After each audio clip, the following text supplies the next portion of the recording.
काय सांगायला सभेचं उद्दिष्ट काय? राष्ट्रवादी काँग्रेस पक्षाचे राष्ट्रीय अध्यक्ष, राज्याचे उपमुख्यमंत्री अजितदादा पवार साहेब, महाराष्ट्राचे आमच्या पक्षाचे अध्यक्ष खासदार सुनील तटकरे साहेब यांच्या मार्गदर्शनाखाली आज ही सभा होते आणि मुंबई महानगरपालिकेची निवडणूक केव्हाही लागू शकते।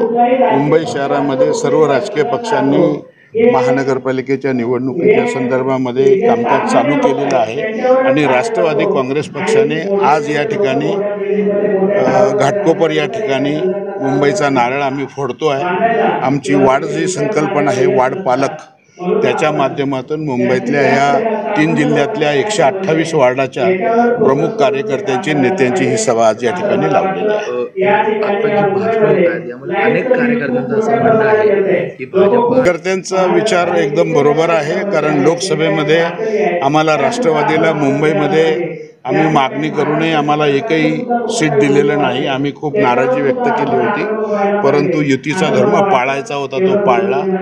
आम्ही विधानसभेच्या निवडणुकीच्या वेळेला सुद्धा मुंबईमध्ये 6 ते 7 सीट मागितल्या, त्यावेळेला सुद्धा आम्हाला फक्त 3 सीट दिल्या आणि आम्हाला त्याच्यामध्ये सना मलिकच्या माध्यमातून एकच फक्त यश मिळालं आणि आम्हाला त्यावेळी कमी मिळाल्या। परंतु ह्या वेळेला आता कुठल्याही परिस्थितीमध्ये हा युतीचा धर्म आम्ही पाळणार आणि युतीमध्येच आम्ही निवडणूक लढणार। पण जर या ठिकाणी आम्हाला आमचा मान राखला नाही, कार्यकर्त्याला न्याय दिला नाही आणि मुंबई शहरामध्ये किमान 50 ते 60 सीट्स या राष्ट्रवादी काँग्रेस पक्षाच्या दादांच्या नेतृत्वाखाली जर दिल्या नाही तर आम्ही पूर्ण 227 ठिकाणी महानगरपालिकेची निवडणूक नक्की लढणार, हे या ठिकाणी मला सांगायचं। एकूण जर तुम्हाला सीट मिळाली नाही तर वेगळ्या तर आम्हाला याच्याप्रमाणे सीट दिल्या नाही तर निश्चितपणे आम्ही प्रत्येक वार्डातून राष्ट्रवादी काँग्रेस पक्षाचा आमचा उमेदवार उभा राहील, त्यासाठी आमचा त्या ठिकाणी संघर्ष असेल।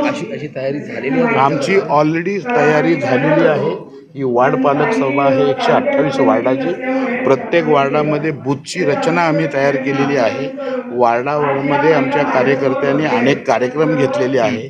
लोकसभेमध्ये आणि विधानसभेमध्ये आमच्या कार्यकर्त्यांनी, नेत्यांनी खूप चांगलं काम केलेलं आहे, त्या भागामध्ये लोकांना यश मिळून दिलेलं आहे। मगाशी एका पदाधिकाऱ्यांनी उपमहापौर राष्ट्रीय काँग्रेसचं बसेल अशा प्रकारे वक्तव्य केलं, तुम्ही महापौर बसेल अशा प्रकारे सांगा। आमचा कार्यकर्ता जो बोललेला आहे की महायुतीमध्ये आम्ही त्या ठिकाणी महायुतीमध्ये असेल तर आम्ही उपमहापौर करू आणि ज्या वेळेला आम्हाला वेगळं लढायची वेळ येईल तर तो आम्हाला अल्टरनेटिव्ह नाही, महापौर झाल्याशिवाय आम्हाला जरी स्वतंत्र लढावं लागलं ती ताकदसुद्धा आम्ही ठेवू शकतो। एकूण म्हणजे 60 जागांची मागणी आहे। 60 जागा कुठल्याही परिस्थितीमध्ये महायुतीमध्ये आम्हाला लढायला मिळायला पाहिजे।